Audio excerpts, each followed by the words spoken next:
Hello friends, एक बार फिर से इस सावन के महीना में हम आप लोगों का स्वागत करते हैं अपने चैनल के द्वारा। और जैसा कि आप लोग जानते हैं कि हम अपने चैनल के द्वारा इससे पिछले वीडियो में डिटर्मिनेंट का पार्ट 1 करवाया था और इस बार फिर जो है सो मैं डिटर्मिनेंट का चैप्टर लेके आया हूँ। डिटर्मिनेंट का पार्ट 2 मैं आप लोगों को आज करवाऊँगा। तो चलिए मेरे साथ जुड़े रहिए। आइए स्क्रीन पर मैं अपना क्वेश्चन देखता हूँ। क्वेश्चन है मेरा कि if omega is a complex root of unity then, तो इसका वैल्यू जो है सो खोज रहा है। फार्मूला मेरे पास क्या है, 1 प्लस ओमेगा ओमेगा स्क्वायर बराबर 0 होता है। इसको याद करके रखना है। यहाँ पर देखता हूँ कि अगर मैं ऐसे जोड़ूँ 1 ओमेगा ओमेगा स्क्वायर, तो ऐसे जो काम करेंगे ये कॉलम होगा और ऐसे जो काम करेंगे तो ये रो का काम होगा। तो सबसे प्रथम बात है कि अगर मैं 1 plus omega square, 1 plus omega omega square, 1 plus omega square, यानी R1 R2 R3 को जोड़कर मैंने R1 का स्थान पर रख दिया। ये रहा आपका ज्यों के त्यों, ये रहा आपका ज्यों के त्यों, ये रहा ज्यों के त्यों 1, ये रहा आपका ज्यों के त्यों। अच्छा, फार्मूला मेरे पास है, तो जो आप काम किए वहाँ लिख देना है कि R1 के स्थान पर R1 plus R2 plus R3 जोड़कर R1 का स्थान पर मैंने रख दिया। अब यहाँ पर देखते हैं कि मेरे पास फार्मूला है 1 प्लस ओमेगा स्क्वायर बराबर 0। इसका क्या मतलब कि यहाँ पर 0, ओमेगा ज्यों के त्यों, ओमेगा स्क्वायर रह गया ज्यों के त्यों, यहाँ पर 0, ओमेगा स्क्वायर 1, ये हो गया मेरा 0, ये हो गया 1, ये हो गया ओमेगा स्क्वायर। अच्छा, डिटर्मिनेंट का जो रूल्स है, जो प्रॉपर्टी था, वो प्रॉपर्टी क्या था कि डिटर्मिनेंट में कोई भी रो या कोई कॉलम, कोई एक रो या कोई एक कॉलम 0 हो जाए तो उसका वैल्यू 0 होता था। तो यहाँ पर फर्स्ट रो जो है सो मेरा 0 के बराबर है, इसलिए इसका जो वैल्यू है वो 0 हो जाएगा। ये रहा मेरा फर्स्ट आंसर। आइए आगे बढ़ते हैं। यहाँ पर साबित करना है कि सो दैट, मतलब इस डिटर्मिनेंट का जो वैल्यू है वो 0 के बराबर होनी चाहिए। अच्छा, LHS में निकाला, LHS में दिए हुआ है 2 5 6 x, ये हो गया 3 6 9 x, ये हो गया 4 8 और 12 x। यहाँ पर सबसे प्रथम बात है कि देख रहा हूँ कि इसमें इस R3 में सबसे पहले मेरा 3x कॉमन है। तो 3x यदि मैं कॉमन निकाल लूँ तो यहाँ पर बचेगा 2 5, ये हो जाएगा 3 दूना 6, ये हो गया 3 6, 3 तिहाई 9। डिटर्मिनेंट में हम किसी रो या किसी कॉलम में से कॉमन ले सकता हूँ, तो R3 में से मैंने 3x को निकाला। ये हो जाएगा मेरा 4 ज्यों के त्यों, 8 रहा ज्यों के त्यों, ये हो जाएगा 3 चौके 12। ठीक। अच्छा, यहाँ पर अब देखता हूँ कि डिटर्मिनेंट में होता क्या है कि कोई एक और प्रॉपर्टी कि 2 रो या 2 कॉलम बराबर आइडेंटिकल हो जाए, 2 रो या 2 कॉलम आइडेंटिकल होता है तो डिटर्मिनेंट का वैल्यू 0 होता है। तो इसका क्या मतलब कि 3x, यहाँ पर देखता हूँ R1 और R3 दोनों आइडेंटिकल है, इसका मतलब डिटर्मिनेंट का वैल्यू हो गया 0। अब 0 में किसी भी चीज़ से आप गुना कीजिएगा तो उसका वैल्यू होता है 0। यही हमको प्रूव करना था। आइए फ्रेंड्स आगे बढ़ता हूँ। यहाँ पर मेरा क्वेश्चन है कि for what value of x then given matrix A is a singular matrix. कहता है x के किस मान के लिए जो मेरा मैट्रिक्स दिया गया है वो सिंगुलर हो जाएगा। अच्छा, सिंगुलर के प्रॉपर्टी क्या है? सबसे पहले नोट्स में एगो बात आप लोग लिखिए, जो मैट्रिक्स मेरा दिया हुआ है वो दिए हुआ है 3 माइनस 2x, ये हो गया x प्लस 1, ये हो गया 2 और 4। ए स्क्वायर मैट्रिक्स सिंगुलर क्या बोलता है? सिंगुलर मैट्रिक्स देखिए क्या होता है, बोलता है A square matrix, A square matrix A is said to be singular if determinant A का वैल्यू हो जाए 0। यदि डिटर्मिनेंट का वैल्यू 0 के बराबर होता है तो उसको सिंगुलर कहा जाएगा, सिंगुलर मैट्रिक्स कहा जाएगा। तो मैंने लिख दिया नंबर 1 में कि A square matrix A is said to be singular if number 1 में डिटर्मिनेंट ए का वैल्यू 0 होना चाहिए। और नॉन सिंगुलर कब होगा? नॉन सिंगुलर कब होगा? यदि डिटर्मिनेंट ए का वैल्यू 0 के बराबर नहीं हो। तो सबसे पहले इस मैट्रिक्स का डिटर्मिनेंट हमको शो करना होगा। तो यदि मैं इसको डिटर्मिनेंट में लेके आऊँ तो ये हो जाएगा मेरा 3 - 2x, x + 1, ये हो गया 2 और 4। अच्छा, यहाँ पर जो मैंने आपको सिखाया था कि मैट्रिक डिटर्मिनेंट को मैं कैसे जो है सो मान निकालता हूँ, तो सबसे पहले दिखाया था कि इसका गुणना इसके साथ, तो मैं इसको ऐसे लिख सकता हूँ 4 × 3 - 2x, बीच में आता है माइनस, ये हो गया 2 × x + 1। अच्छा, अब देखता हूँ ये बराबर आपको दिखा रहा है डिटर्मिनेंट ए का वैल्यू 0 के बराबर होनी चाहिए। प्रश्न में सिंगुलर के लिए मैं यहाँ पर लिख दिया कि बराबर डिटर्मिनेंट मेरा 0 होनी चाहिए। अच्छा, यहाँ भी 0। अब यहाँ पर देखता हूँ ये हो जाएगा मेरा 4 तिहाई 12 - 4 दूना 8x, माइनस ये हो गया 2x, प्लस माइनस माइनस ये हो गया 2। अच्छा, ये हो गया ये हो जाएगा 12 में से 2 गया मेरा 10, ये हो जाएगा माइनस का 10x, माइनस का 10x। अच्छा, इस 10 को मैं यदि इधर बिंगू तो ये आ जाएगा माइनस में, ये रह गया माइनस का 10x, इसलिए x बराबर हो जाएगा 10/10, ये हो गया मेरा 1। x का वैल्यू हो गया मेरा 1, ये रहेगा आपका आंसर। चलिए अब अगले का क्वेश्चन देखता हूँ। क्वेश्चन नंबर मेरा जो 4 दिया हुआ है, कहता है इस डिटर्मिनेंट का वैल्यू क्या होनी चाहिए। अच्छा, सबसे पहले यहाँ पर देखता हूँ ए से ए मेरा ख़त्म हो रहा है, अगर जोड़ूँ तो ए से ए ख़त्म, ऐसे में भी ए से ए ख़त्म हो रहा है। सबसे पहले इसको देखा जाए, ए से ए ख़त्म, बी से बी ख़त्म, सी से सी ख़त्म। अच्छा, ऐसे अगर देखता हूँ तो ए से ए ख़त्म, बी से बी ख़त्म, सी से सी ख़त्म, तो रो और कॉलम किसी का काम मैं कर सकता हूँ। तो सबसे प्रथम बात है कि अगर मैं रो 1 का स्थान पर R1 R2 R3 को मैं जोड़ के रखूँ तो ये हो जाएगा a - b plus b - c plus c - a। आगे दिए हुआ है b - c plus c - a plus a - b। फिर आगे दिए हुआ है c - a plus a - b अब प्लस b - c। अच्छा, ये रहा मेरा ज्यों के त्यों c - a, ये c - a और a - b ज्यों के त्यों, ये a - b, ये रहा b - c ज्यों के त्यों। काम मैंने क्या किया, तो काम मैंने किया R1 का स्थान पर R1 plus R2 plus R3 इसको जोड़कर R1 का स्थान पर रख दिया गया है। अच्छा, अब देखा जाए तो ए से ए ख़त्म, ये ख़त्म, ये सारे के सारे ख़त्म हो रहे हैं, बचा कुछ नहीं मतलब 0।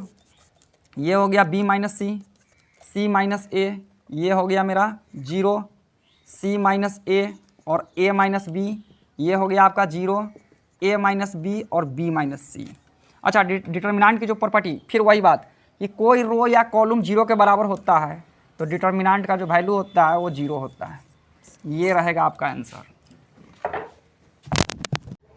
आइए फ्रेंड्स, तो आगे देखता हूँ। बोल रहा है क्वेश्चन कि इफ़ ए अल्फ़ा का वैल्यू मेरे को दिए हुआ है, तो कहता है देन ए अल्फ़ा का स्क्वायर कितना हो जाएगा। तो सबसे पहले ए अल्फ़ा तो दिए हुआ है, अब ए अल्फ़ा के स्क्वायर जो खोज रहा है, इसका क्या मतलब कि ए अल्फ़ा को मेरे को 2 बार लिखना है। तो ये हो गया कॉस अल्फ़ा साइन अल्फ़ा और ये हो गया sign alpha cos alpha square, यानी 2 बार आप इसको लिख दीजिए कॉस अल्फ़ा साइन अल्फ़ा, ये हो गया माइनस साइन अल्फ़ा और कॉस अल्फ़ा। अच्छा, देखा जाए तो गुना मैंने सिखाया था कैसे कि फर्स्ट रो फर्स्ट कॉलम, तो कॉस गुने कॉस बराबर कॉस स्क्वायर अल्फ़ा, बीच में आता है plus first row first column, पहला का गुना पहला के साथ, दूसरा का गुना दूसरा के साथ, प्लस माइनस माइनस, ये हो गया साइन स्क्वायर अल्फ़ा। अच्छा, सेकेंड रो फर्स्ट कॉलम, तो सेकेंड रो लिखाएगा सेकेंड, कॉलम होगा फर्स्ट, तो ये हो जाएगा कॉस अल्फ़ा या माइनस कॉस अल्फ़ा गुने साइन अल्फ़ा, कॉस गुने साइन, बीच में आता है प्लस और ये फिर हो जाएगा कॉस अल्फ़ा, तो प्लस माइनस माइनस, ये हो गया कॉस अल्फ़ा गुने साइन अल्फ़ा। अच्छा, first row first column, second row first column. अब यहाँ पर देखते हैं कि फर्स्ट रो सेकेंड कॉलम, तो ये हो जाएगा मेरा साइन अल्फ़ा और गुने कॉस अल्फ़ा, साइन अल्फ़ा गुने कॉस अल्फ़ा, अब प्लस ये हो जाएगा साइन अल्फ़ा और गुने कॉस अल्फ़ा, ये हो जाएगा सेकेंड रो सेकेंड कॉलम, तो ये हो जाएगा माइनस साइन स्क्वायर अल्फ़ा, ये हो जाएगा प्लस कॉस स्क्वायर अल्फ़ा। अच्छा, अब यहाँ पर देखता हूँ कि सबसे प्रथम कि साइन अल्फ़ा कॉस अल्फ़ा और साइन अल्फ़ा कॉस अल्फ़ा, और यहाँ पर ये है cos square alpha minus sign square alpha, और ये होता है minus cos alpha sine alpha minus cos alpha sine alpha minus 2 cos alpha sine alpha, और ये होता है साइन अल्फ़ा कॉस अल्फ़ा, ये हो जाएगा 2 साइन अल्फ़ा गुने कॉस अल्फ़ा। ये हो गया मेरा sine square minus sign square alpha और प्लस कॉस स्क्वायर अल्फ़ा। और कुछ होने वाला है क्या? ये रहेगा आपका आंसर।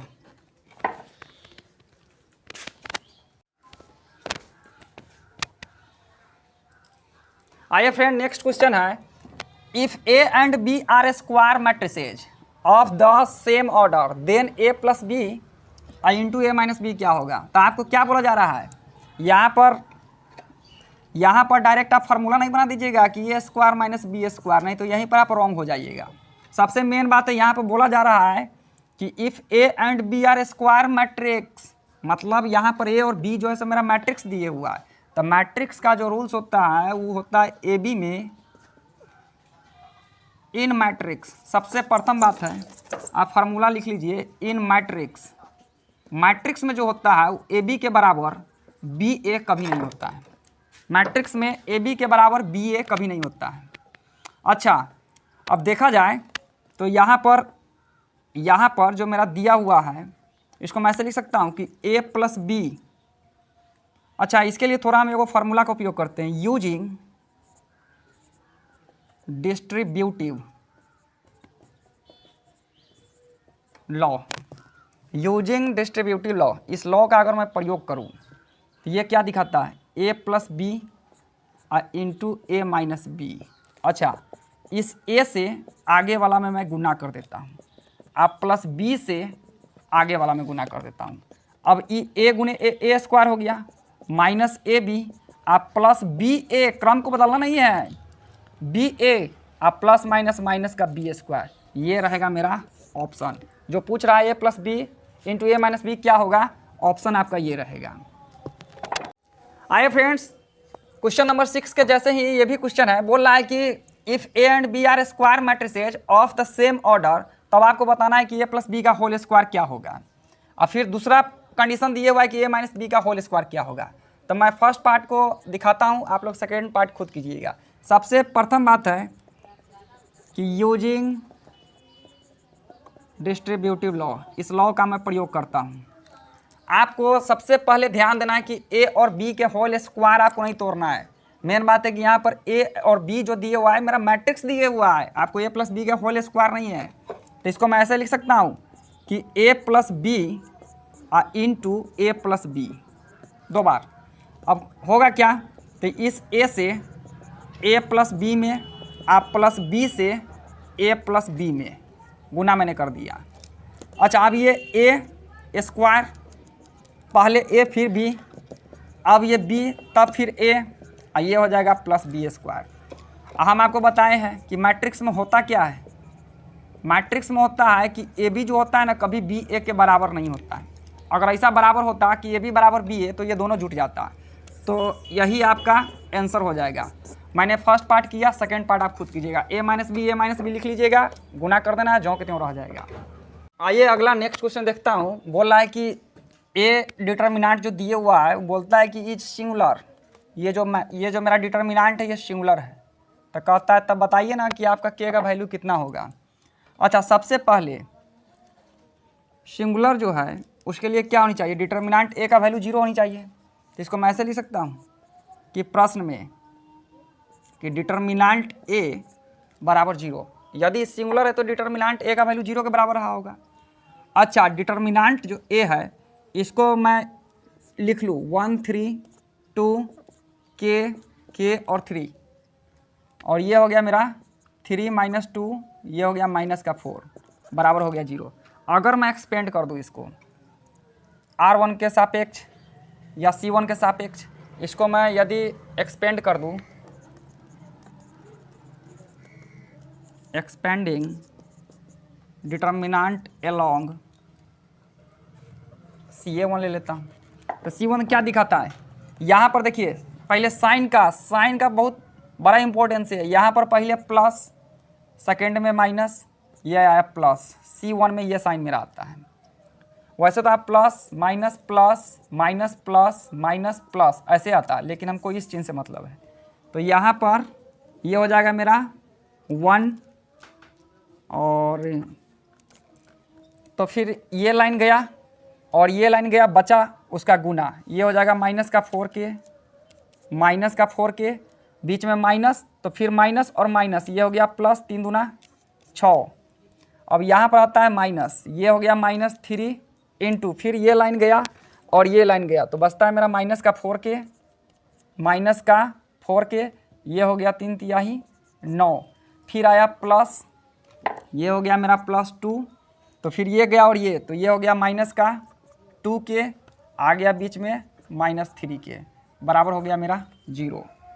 अब इसको यदि मैं तोड़ूँ तो ये हो जाएगा -4K + 6 माइनस और माइनस, ये हो गया 4 तिहाई 12K, ये माइनस माइनस प्लस 9 3 27, ये हो गया प्लस माइनस माइनस 2 दूना 4K, ये हो गया मेरा प्लस माइनस माइनस 3 दूना 6K बराबर 0।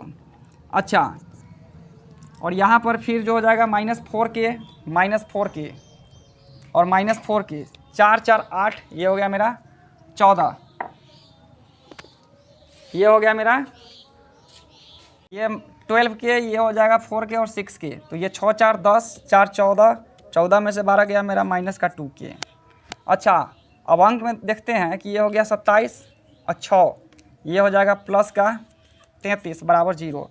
अच्छा, जगह कम है, इधर आता हूँ, -2K बराबर हो गया माइनस का 33। अच्छा, ये माइनस से माइनस ख़त्म, K को यदि मैं रोक लूँ, ये हो जाएगा मेरा 33/2, आपको K का वैल्यू खोज रहा था, K का वैल्यू हो गया आपका 33/2, ये रहेगा आपका ऑप्शन। फ्रेंड्स, तो आज के वीडियो में बस इतना ही, मिलते हैं फिर नेक्स्ट वीडियो में। और कहना है कि लग गया आग तो बचा ही क्या, और बच गया मैं तो जला ही क्या।